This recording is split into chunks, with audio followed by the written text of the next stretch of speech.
Bienvenidos a este espacio de VLA Global, donde compartimos precisamente experiencias en diferentes temas empresariales. Queremos sumarle a las experiencias de software de cobertura internacional como SAP, donde tuvimos una compartir de experiencia de una firma que implementa este software en grandes empresas y en pymes. Ubicar una casa de software de carácter local. En este caso nos acompaña el gerente regional de Proa Sistemas, la casa de software que tiene el programa ELISA. Don Carlos Tovar. Bienvenido, don Carlos. Doctor, muchas gracias por la invitación. Bueno, queremos compartir con todos ustedes cómo fue o cómo ha sido mejor este proceso que ha llevado la casa de software respecto ya a los usuarios. Don Carlos, ¿por qué no nos comenta usted cómo ha sido esta evolución desde el programa?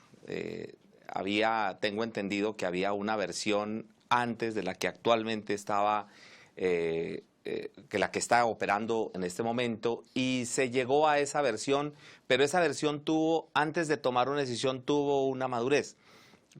¿Por qué se cambia la versión del programa? ¿Qué fue lo que los lleva a tomar esa decisión? Bueno, doctor, todo nace obviamente de la expedición de la Ley 1314 del 2009, en donde pues al entender lo que estaba pasando en ese momento en el país, pues nuestra obligación era conocer puntualmente qué era lo que decía esta ley. Nosotros tenemos un concepto muy claro frente al mercado. Nuestro mercado es un mercado constituido desde el año 88, que es cuando la marca nace, en donde cuidamos muchísimo el tema de normatividad. Una de las prelaciones que nosotros le damos a las aplicaciones es que cualquier tipo de cambio de normatividad que salga, pues debemos ofrecerla al mercado. De hecho, nosotros tenemos en nuestra página permanentemente actualizaciones informándole a las personas qué cambios sucedieron y que la puedan descargar. Lo que usted dice es muy cierto. En un principio dijimos, bueno, estudiemos qué dice la ley 1314, que es NIF, para todos era algo nuevo. El alcance de esa normatividad que todavía era muy nueva. Todos nuevos, simplemente entonces preparémonos, estudiemos, indaguemos. Le confieso, en el principio creímos que lo que había pues nos iba a servir, la base, estructura. Teníamos un aplicativo en plataforma Windows basado en la ley, en el decreto 2649. Manejamos pues todo lo que obviamente en su momento se tenía. Y creímos que podíamos llegar a hacer unos ajustes a la aplicación y unas modificaciones y hasta ahí todo normal. Cuando empezamos a vincular las personas que conocían del tema, que pues en Colombia las personas que más sabían estaban ya ubicadas en grandes empresas, digamos que no fue tan fácil, y nuestros profesionales en el área de desarrollo, donde inclusive tenemos a un contador público que conocía muy bien, digamos, él fue el líder en esa primera fase de ese desarrollo. Ellos empezaron a leer, a definir qué es lo que había en el software y se dieron cuenta que no era posible hacerlo como lo queríamos hacer en la aplicación que había. Eso fue un primer aspecto.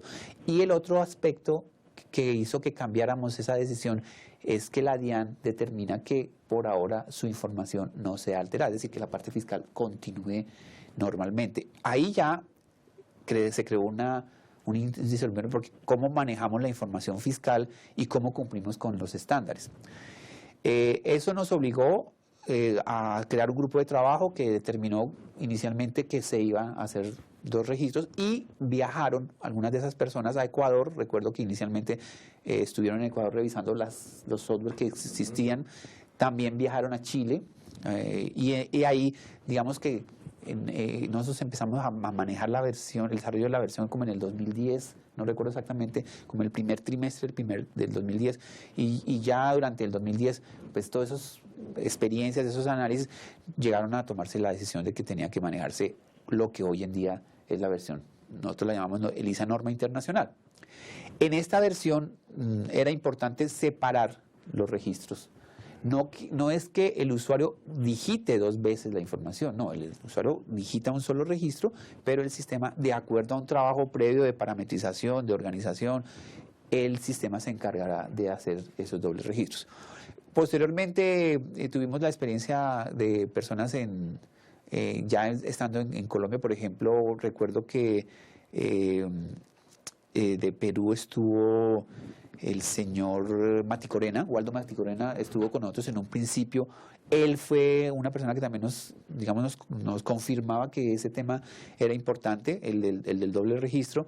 Y pues ya más adelante, cuando lanzamos la versión en octubre del 2013, nosotros queríamos que las empresas de Grupo 1, algunos clientes nuestros, presentaran su ESFA con una herramienta ya preparada. Por esa razón, la versión se libera en octubre del 2013.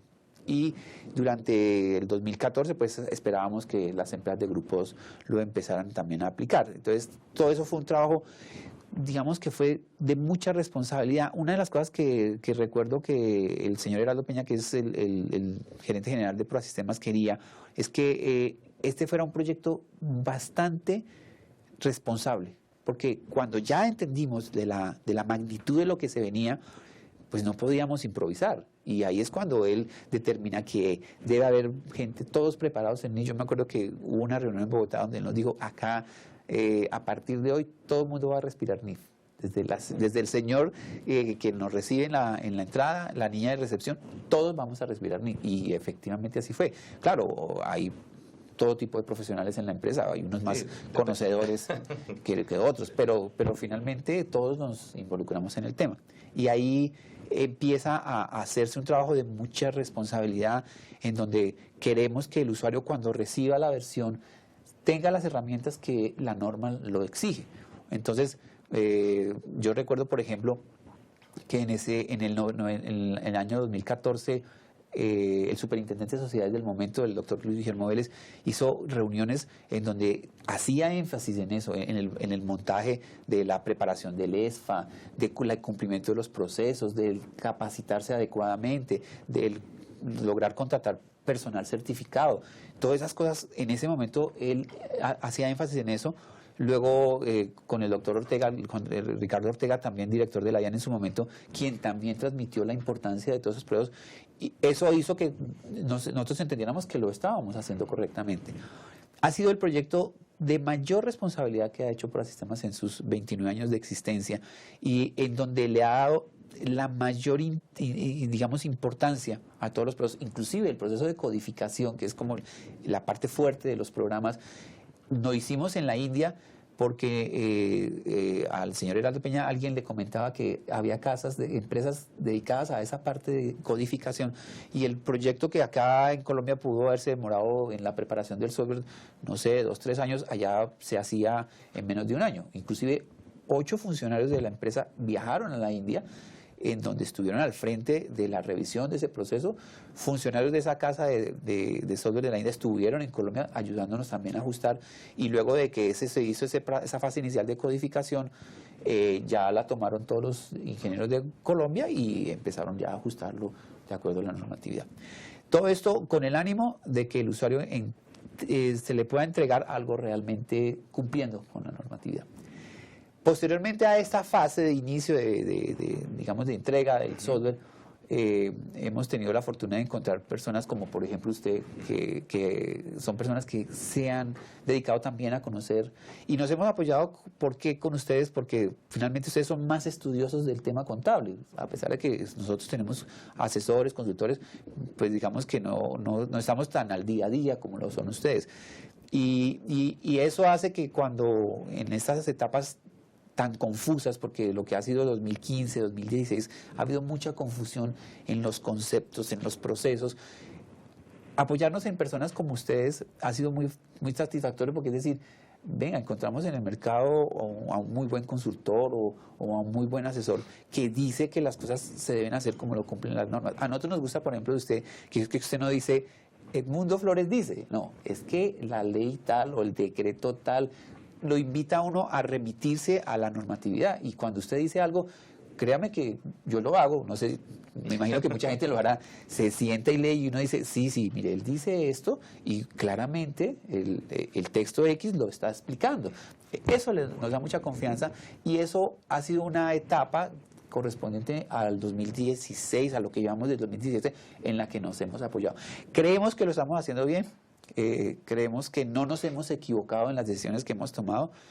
El Estado lo ha dicho, El doctor Ortega lo dijo en su momento, no es fácil, no va a ser un proceso sencillo, no es un proceso que el país lo vaya a asimilar fácilmente. Él lo dijo en su momento también. Yo, como economista financiero muy capacitado, con doctorado, el tema de NIF no es tan sencillo para mí, no lo he podido todavía entender y pues obviamente lo transmite de esa manera para que el país también tenga un proceso. Y yo pienso que es lo que estamos viviendo un proceso donde todos seguimos conociendo, capacitándonos, preparándonos. No podemos, por ejemplo, decir que tenemos un software hoy completamente al 100% en NIF. Cada día salen detalles, hay cambios en normatividad, por ejemplo, que pasó con reforma tributaria, que nos obliga a hacer ajustes. Y ese es un trabajo que tenemos muy claro que se va a mantener. Nosotros vamos a estar liberando versiones casi que mensuales durante lo que queda del 2017, posiblemente en el 2018, en el 2019. Hay una cantidad de factores que están pendientes por hacerse.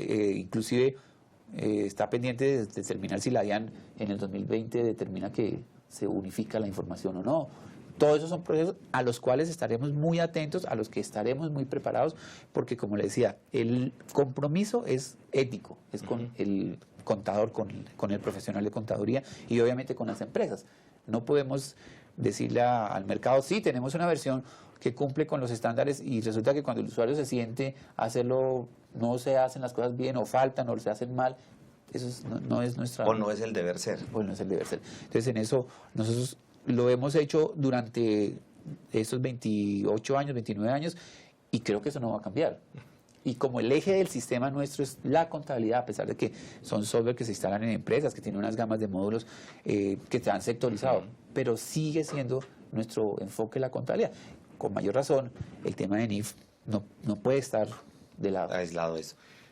Don Carlos, cuando ustedes hacen toda esta serie de investigaciones, aterrizan todo al software, crean la versión del software y ya se van a los usuarios. Hablemos de esa primera etapa cuando el usuario que estaba diciendo, denme el software en NIF, denme el software en NIF, y ProAsistema le dice, ya ELISA está en NIF, tenga. Esa primera reacción, no la de ahora, sino la de en su momento, hace 2, 3 años, ¿qué pasó? Pues a ver, en un principio, eso fue muy curioso porque nosotros nos imaginábamos un impacto muy fuerte. Ajá. De hecho, ProAsistema se preparó en sus áreas de soporte. Nosotros tenemos 3 call centers en el país. En ese momento preparamos alrededor de 100 personas. Inclusive contratamos, estas personas eran contadores titulados. Nosotros habíamos tenido un área de soporte técnico donde la mayoría de funcionarios eran tecnólogos de sistemas, algunos contadores, pero en esta oportunidad el señor Heraldo Peña dijo, no, yo quiero un grupo de trabajo que sean contadores titulados, que más adelante los certificaremos en NIF, pues los capacitamos en NIF, todo con el ánimo de que digamos, no era una avalancha tampoco, pero sabíamos que iba a haber una reacción considerable. Lo que no queríamos es que cuando el usuario en este año 2013, 2014 se preparara y fuera a empezar, no tuviera el apoyo. Sí. Entonces ahí fue importantísimo prepararnos. La famosa pregunta, ¿y ahora qué hago? ¿Y ahora qué hago? Entonces cuando llega el momento, hablemos, eso realmente sucede a finales de 2014, preparación del ESFA para el Grupo 2. Nosotros sí tenemos clientes de Grupo 1, pero digamos que ellos han sido mucho más juiciosos, además porque venían con la experiencia de años atrás, entonces realmente el tema con ellos no fue tan complejo. Digamos que los usuarios del Grupo 1 lo asimilaron de una manera mucho más calmada, mucho más aceptable. Pero cuando llegamos al Grupo 2, donde estamos esta gran masa de empresas, donde pues la rigurosidad a veces no es la rigurosidad contable, me refiero, no es la base, sino que nos dejamos tentar por los registros que sean validados por la DIAN y únicamente por la DIAN, y lo que no acepte la DIAN, pues entonces como que yo eso no lo hago. Perfecto. Sino que me voy más hacia la parte tributaria, en la parte financiera lo dejo como algo que sí hay que hacerlo, pero no es mi gran preocupación. Mi preocupación es esta parte tributaria. ¿Qué pasa ahí entonces con estos ya usuarios del Grupo 2? Ahí hay una cantidad de confusión. El usuario del Grupo 2 empieza a recibir una información de varios medios en donde le dicen, por ejemplo, que el tema de NIF es muy sencillo. Nosotros tuvimos casos de usuarios que nos decían, perfecto, mónteme la versión NIF y yo tengo entendido que ustedes, el programa hace un proceso y toda la información que estaba en 2649 será pasada a NIF. Y nosotros nos sorprendíamos por qué nos dicen eso. O había gente que le decía, no, el programa al montarlo debe preparar el ESFA. No necesitamos un plan contable independiente, nos trabajamos con base al PUC.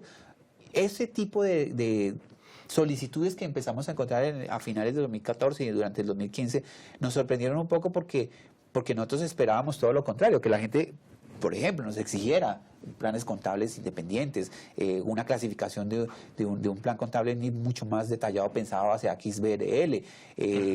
Pensamos que siempre el cliente iba a proteger su información fiscal porque entendíamos en ese momento que su parte tributaria iba a ser exactamente igual, pero creímos que las exigencias hacia NIF iban a ser mucho más altas y que lo que percibe uno, todo lo contrario, como que el programa tiene muchas cosas, entonces quítele. No, yo no necesito, no sé, temas de valor presente, yo no necesito hacer reconocimiento de ingresos. O sea, empezaron a parecer que las empresas no tenían diferencias y no tenían impactos. Entonces y nosotros empezamos a pensar, incluso con los consultores tuvimos reuniones en donde les decíamos, es verdad que las empresas de cierta magnitud, claro, porque uno entiende que hay empresas muy sencillas donde posiblemente los impactos no sean muy altos, pero al visitar una compañía, por ejemplo, que tiene sucursales, que tiene 200 empleados, que tiene procesos de producción, que tiene activos en todo el país, es muy sorprendente que le digan a uno que no hay impacto. Entonces, ahí empezamos a encontrar que estaban mal asesorados o estaban confundidos y eso se volvió durante el 2015 en un común denominador. Es más, instalamos muchos programas durante el 2015 y no aplican NIF. O sea, se quedaron quietos. Siguen, entonces uno los llama, incluso hubo una experiencia muy interesante que yo tuve aquí en Cali, y es que yo tomé los usuarios que se instalaron durante el 2014 y 2015, con el departamento de soporte empecé a revisar qué horas pendientes tenían de la implementación, porque nosotros hacemos un acompañamiento presencial en la sede que debería estar dirigido por el consultor, y empezamos a encontrar que habían muchas horas pendientes por esos procesos. Estoy hablando de, no sé, octubre, noviembre del 2015, cuando se supone que se estaba terminando el proceso de transición. Y entonces yo llamo a las empresas una por una y mando un correo diciéndoles, mire, por favor, ustedes debieron preparar un ESFA en diciembre. Sí. Este año es de transición. Ustedes tienen un año importantísimo y es el que permite que puedan cambiar sus políticas. Y ustedes, se nos está acabando el año. Hacer ajustes, hacer pruebas. Perfecto. Equivocarse y arreglar. Evaluar qué se hizo. Y este año se lo están perdiendo. Entonces, por favor, les recomiendo, díganos cuándo hay que visitarlos. Todo. No pasó nada. Ese año 2015, esas horas pues se dejaron pendientes y así empezó el 2016. Y han pasado meses que a nosotros nos ha preocupado porque, por ejemplo, 2016, año de transición, en donde el decreto 26, de aplicación, año de aplicación, donde el 2649 del 31 de diciembre se deroga, o sea, que se supone que usted el 1 de enero llegaba a digitar en NIF y pasan los meses y sigue instalándose programas y usted sigue con 2649. Eso fue muy preocupante. El 2016 fue un año donde no pasó nada. O sea, usted instaló, hicimos eventos en todo el país, usted nos acompañó en muchos de ellos. Recuerdo uno muy interesante que usted hizo, donde hablaba de la importancia del registro. Hicimos unas prácticas en el software, incluso montamos unos videos, sí, señor. Donde casos muy sencillos muestran lo importante de tener el registro como le exigen los estándares.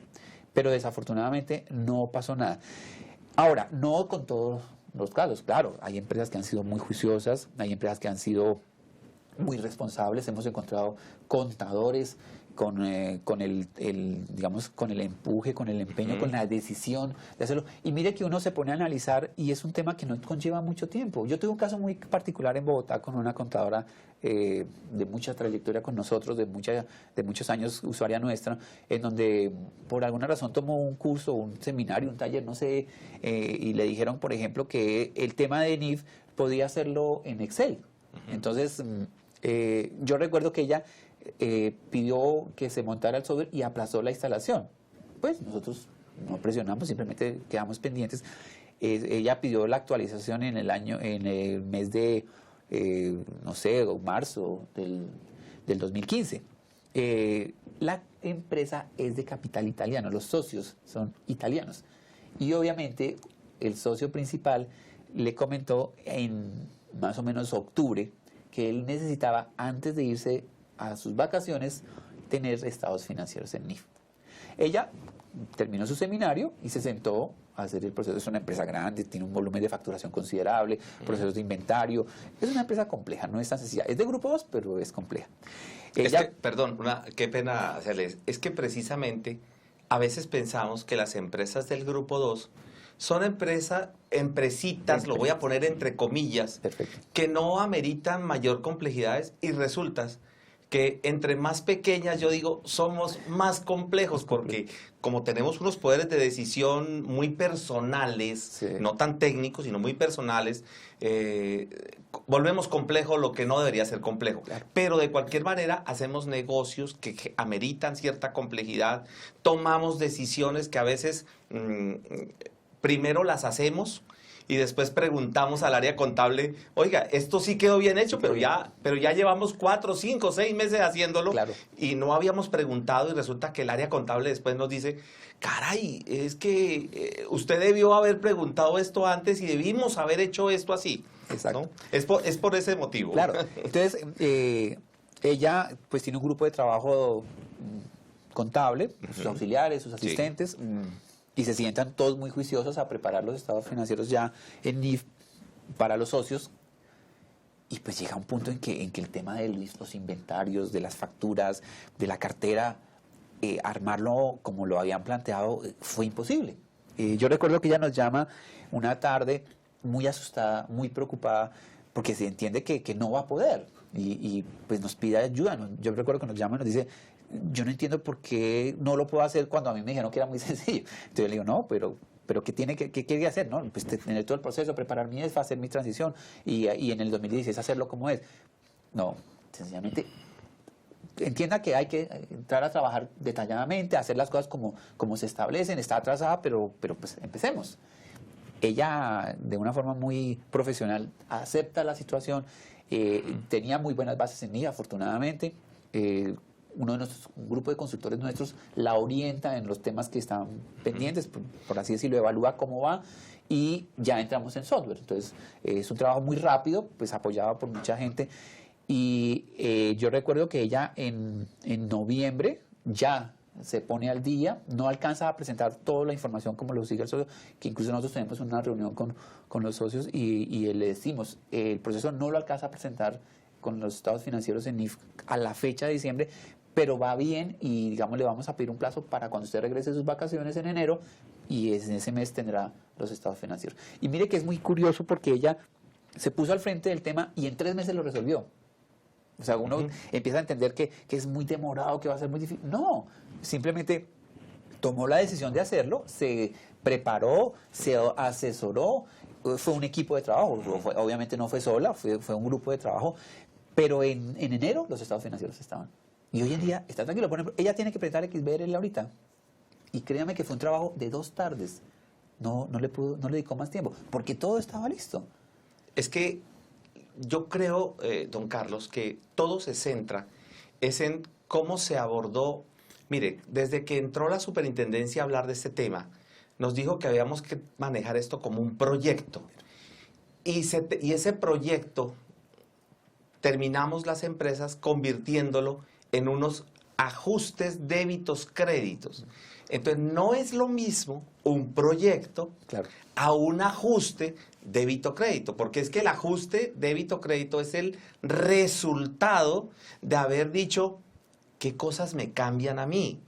Me cambia mucho, me cambia poco, y lo que va a cambiar lo puedo hacer con lo que tengo que adicionarle cosas, tengo que mejorar mis procesos, tengo que mejorar mi información. Y por último, los reportes. Los reportes son los mismos, son distintos. Entonces, cuando yo organizo toda esa información, cojo todos esos ingredientes y los coloco, pues es entendible. Cuando yo aíslo la parte de NIF con mi empresa, y miro NIF como si fuese algo Ajeno. ajeno Sí. a la empresa, entonces lo miro como un reporte, en lugar de mirarlo como la consecuencia de algo que hice yo aquí, que se refleja en un reporte. Exacto. Ahí está. Ustedes son de esas casas de software, muy pocas, que se han preocupado no solamente por la transacción del estándar internacional, sino que también involucran tanto el proceso del impuesto diferido como del XBRL. Este último, ahora que estamos presentando información, obviamente el XBRL sale como consecuencia de haber hecho todo un procedimiento para que al final tenga yo el reporte. ¿Qué ha pasado con estos reportes de estos clientes que no tenemos este caso excepcional o de estos casos excepcionales que usted nos comenta, sino de estas personas que dejaron pasar el tiempo, ya llegan ahora a presentar, a necesitar la presentación porque son requeridos por las intendencias, las superintendencias? ¿Qué pasa con ellos? Pues nosotros el año pasado tuvimos varias reuniones en Bogotá, en Cali, en Medellín con super sociedades. Digamos que quien ha hecho más masivo el tema ha sido Super Sociedades. Aquí en Cali estuvo el señor Mauricio Español explicando la importancia del XBR Express, que es una versión nueva, Sí. incluso lo mostraron. La resolución 12 que salió en diciembre del año pasado habla de 25.000 empresas requeridas del Grupo 2, muchos de ellos han sido usuarios nuestros. Lo mismo, a los que empezaron a hacer el proceso, pues como les mencionaba, el caso de mi cliente en Bogotá, fue un proceso pues muy sencillo, o sea, con ajustes normales que se han venido haciendo. Lo que nosotros sí percibimos, que incluso fue una preparación, nosotros en enero, regresando de las vacaciones de fin de año, tuvimos un grupo de trabajo pendiente porque asumimos que en este mes de enero iba a haber muchísima solicitud sobre cómo ir armando estos informes. Preparamos un grupo de trabajo, lo teníamos disponible. Hubo una primera reacción, finales de enero, principios de febrero, pero en un momento otro se apagó y entendemos que puede ser porque al no preparar su EFA, al no haber tenido los periodos de transición y adopción correctamente realizados, pues resultaba muy dispendioso reconstruir y reorganizar toda esa información, a sentarse a hacerlo, no sé, en Excel o en otra herramienta o llegar directamente a XBRL Express y presentar los informes, que es lo que percibimos ahorita. O sea, lo que fue marzo y abril, ese tema se apagó. Algunas, muy pocas empresas sí han tenido esa solicitud de apoyo, pero como le comento, porque han venido haciendo un trabajo adecuado. La mayoría que esperábamos que tuviera esa reacción realmente no lo están haciendo con la aplicación. Dentro de eso, de que usted nos comente, que me agrada es la sinceridad con que lo ha expresado. Y el hecho de haber tenido las cosas con el deber ser, pero que pues los mercados somos complejos, reaccionamos de maneras distintas. Sí. Aquí acabamos de percibir, una cosa fue la aceptación del grupo 1 y otra cosa fue la aceptación del grupo 2. Claro. Que igual nos ha pasado a nosotros como firma consultora, que los procesos han sido totalmente distintos. Sí. Las empresas del grupo 1 que nosotros asesoramos, tuvimos un nivel de exigencia mucho más alto, claro, que de las empresas del grupo 2 que nos solicitaron, pero afortunadamente dentro de ese grupo nosotros logramos hacer que fuesen empresas que nos obligaran a nosotros a responder frente a ese deber ser. Quiero finalizar esta parte de esta charla que usted muy amablemente nos confiesa de todas estas problemáticas que se le presenta al día a día. La preocupación queda latente, porque ahora se van a presentar unos informes, ¿cierto? Sí, señor. Pero posterior a esos informes, que son supuestamente unos resultados, sí, ahora tocará hacer la tarea de llevarlos al detalle. Al detalle. Es decir, llevarlos a las transacciones donde posiblemente haya la necesidad de reprocesos. Perfecto. Ojalá no haya necesidad de cambios, cosa que no se puede predecir. Muy difícil. ¿qué contingencias han previsto ustedes? Porque, como le digo, nos preocupamos por el informe, Sí. hay unas fechas y, como diríamos nosotros, como sea, lo presento Claro. y lo entrego. Claro. Pero ahora el problema es, me debo ir ya a mis libros de contabilidad, a preparar toda esta información y dejarlo listo. ¿Ustedes han previsto algún apoyo como entidad? Ya no digamos como lo venían haciendo, donde ustedes se presumía que era previo a esos informes, sino posterior. ¿Lo han estudiado? ¿O cómo piensan que puede ser ese proceso? Bueno, ProSistemas es una casa de software que tiene un trabajo muy fuerte en la parte de soporte, porque uno finalmente vende un servicio. Aquí el tema no es que usted instale una licencia y que allá cómo se defienda.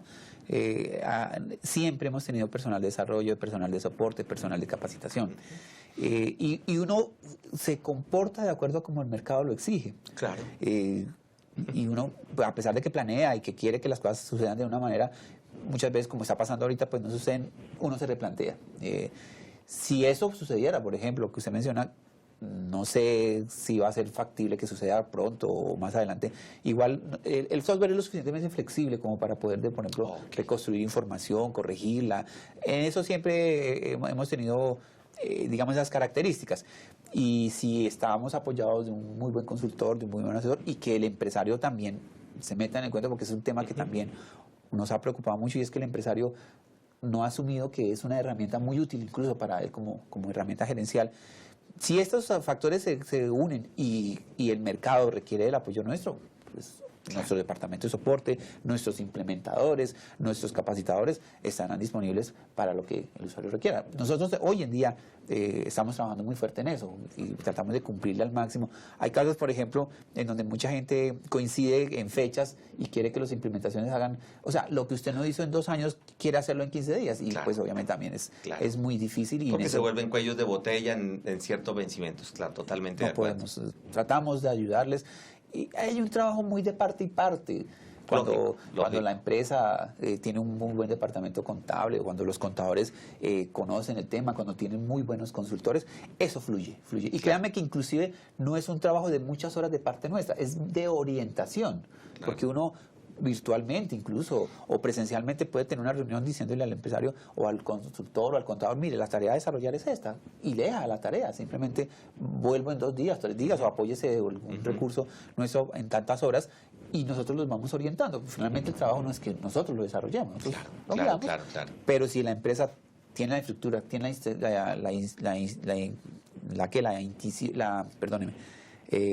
como la intención, tiene el grupo adecuado, eso fluye. Claro. Eso fluye, no tiene problema.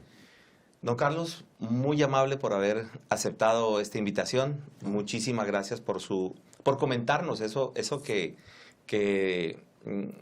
lo que pasa es que cada cual cree que el problema solamente es de uno, ¿no? Sí.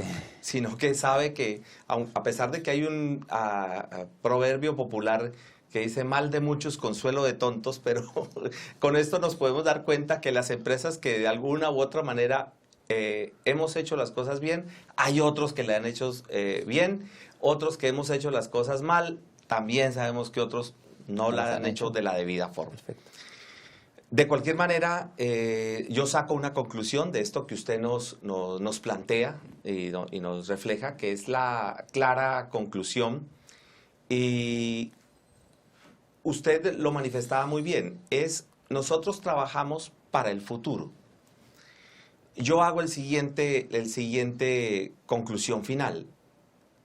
Terminamos nuestro grupo 2, terminamos año de aplicación, nuestro primer año 2016. Sí. La declaración de renta del 2016 se presentará en este 2017, o se está presentando en este 2017.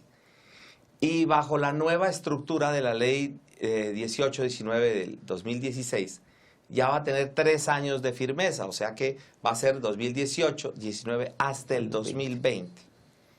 Lo cual quiere decir, don Carlos, que estamos trabajando para los próximos 3 años, a ver qué pasa. Perfecto.